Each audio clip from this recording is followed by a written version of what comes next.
사랑하는 신혼가족 여러분, 평안하셨습니까? 오늘은 상황이 더욱 악화되었을 때라고 하는 제목으로 함께 은혜를 나누기를 원합니다. 지난주에 우리는 바울이 3주간 머물면서 복음을 전했던, 그리고 교회가 세워진 데살로니가에 박해가 있고 또 먼저 순교한 사람들은 어떻게 되어지는지 궁금해서 그들이 질문하는 것에 대한 대답으로 데살로니가 전서를 편지를 써서 보냈다라고 말씀을 드렸었잖아요. 자, 그런데 그 편지를 받고서 상황이 더 좋아진 것이 아니라 상황이 더 악화되었다라고 하는 것이죠. 그래서 박해는 더 심해졌고 예수님의 재림에 대해서 더 혼란이 가중되었다라고 하는 이야기를 하고 있는 것입니다. 그러나 그 박해와 환란 중에서 너희 인내와 믿음으로 말미암아 하나님의 여러 교회에서 우리가 친히 자랑한다 라고 하면서 그들을 다시 한번 격려하고 있는 모습을 여기서 보여주고 있습니다.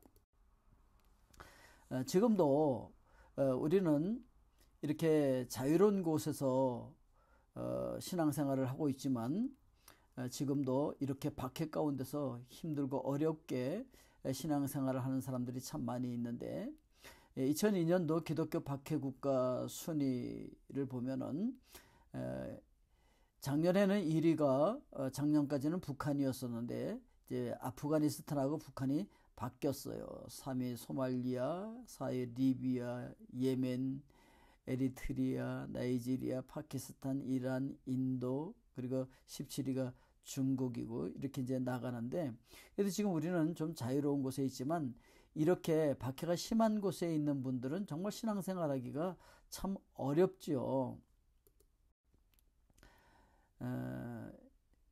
신앙을 받아들이기가 어려운 나라가 이 남미에도 있어요. 라틴 아메리카에도, 멕시코에도 개신교를 받아들이기가 이렇게 쉽지가 않은 곳이고, 특히 쿠바라든지 또는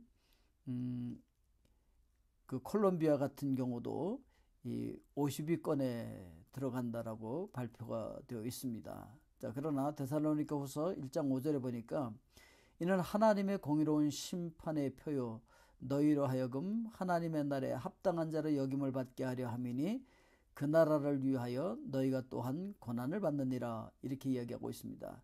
그러니까 하나님은 공의로우신 하나님이라 반드시 그렇게 박해하던 자들을 심판하실 것이다 라고 하는 것을 이야기하고 있는 것이고, 또 하나님의 나라를 위해서 고난을 당하는 자들은 하나님의 나라에 합당한 자로 여김을 받게 되어진다, 이렇게 이야기를 하고 있는 것입니다. 그래서 그런 것들 때문에 그 박해를 잘 견디고 있는 그들의 믿음과 사랑과 인내로 인해서 바울은 하나님께 감사한다고 감사기도를 하고 있는 것이죠. 이 고난에 동참하는 것이 바로 하나님의 나라에 동참하는 방법이다, 이렇게 이야기를 하고 있는 것이죠. 그리고 그들은 반드시 승리하게 될 것이다 라고 하는 것을 이야기하고 있는 것입니다. 예수 그리스도께서 틀림없이 재림하실 터인데, 그때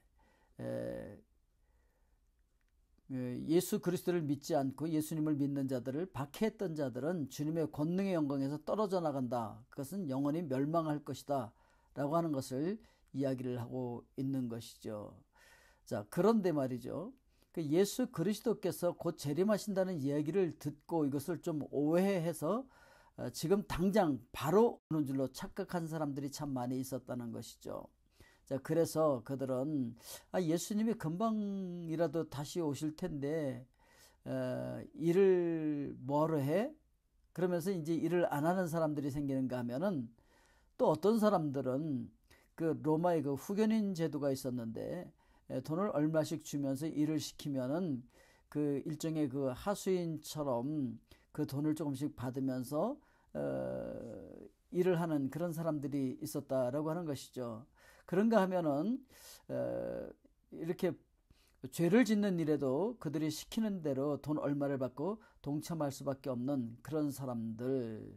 그래서 이런 사람들은 말썽만 일으키고 말만 많이 하고 일은 하지 않고 그러면서 돈이나 얻어서 이렇게 살아가려고 하는 그런 사람들이었다라고 하는 것이죠. 자, 그들을 향해서 바울은 이렇게 얘기하죠. 데살로니가후서 3장 10절에서 우리가 너희와 함께 있을 때에도 너희에게 명하기를 누구든지 일하기 싫어하거든 먹지도 말게 하라 하였더니, 이제 이렇게 말씀하고 있어요. 일하기 싫어하면은 먹지도 말게 하라, 이렇게 이야기하고 있는 것이죠. 그러니까 일하기 싫어서 구걸하는 사람들은 그 쪽박을 깨버리라는 그런 얘기이기도 한 것이죠. 그러면서 우리가 들은즉 너희 가운데 게으르게 행하여 도무지 일하지 아니하고 일을 만들기만 하는 자들이 있다 하니, 이런 자들에게 우리가 명하고 주 예수 그리스도 안에서 권하기를 조용히 일하여 자기 양식을 먹으라, 이렇게 다시금 이야기를 하고 있습니다. 그러면서 이제 바울이 본을 보인 것을 이야기하고 있는 것인데, 바로 예수 그리스도께서 우리의 발을 씻어주시고 섬겨주셨던 것처럼 바울이 손수의 일을 하면서 자비량으로 그들에게 복음을 전하면서 그들을 섬기기 위해서 스스로 생활을 했던 것처럼 너희들도 열심히 일을 하라. 일을 해서 다른 사람들에게 유익이 되는 그런 삶을 살아야 된다, 이렇게 얘기를 하고 있는 것이죠. 그러니까 예수 그리스도를 믿는 자들, 그런 자들은 예수님께서 반드시 재림하실 것입니다. 그런데 그때가 언젠지 아무도 몰라요.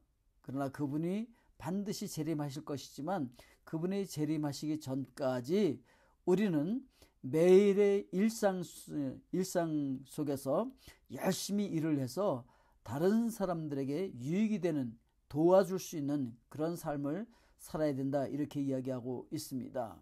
자, 그래서 오늘 여러분들도 예수 그리스도 안에서 여러분들에게 주어진 일을 성실하게 감당하시면서 그로 인하여서 다른 사람들에게 유익이 되어지는 하나님의 사람들이 되실 수 있기를 주님의 이름으로 축복드립니다. 기도하겠습니다. 사랑의 아버지 하나님, 하나님께서 사랑하시는 우리 신혼가족 모두가 다 예수 그리스도께서 다시 오실 그 재림을 기대하면서, 그러나 오늘이라고 일컬어지는 이 순간순간 죄들 충성하며 성실하게 모든 맡겨진 일들을 감당함으로 말미암아 다른 사람들에게 유익을 끼치는 하나님의 사람들 되게 하여 주시고, 또 이 땅에서 저희들의 가정들도 풍성한 삶을 누릴 수 있도록 인도하여 주시옵소서. 예수 그리스도의 이름으로 기도하옵나이다. 아멘.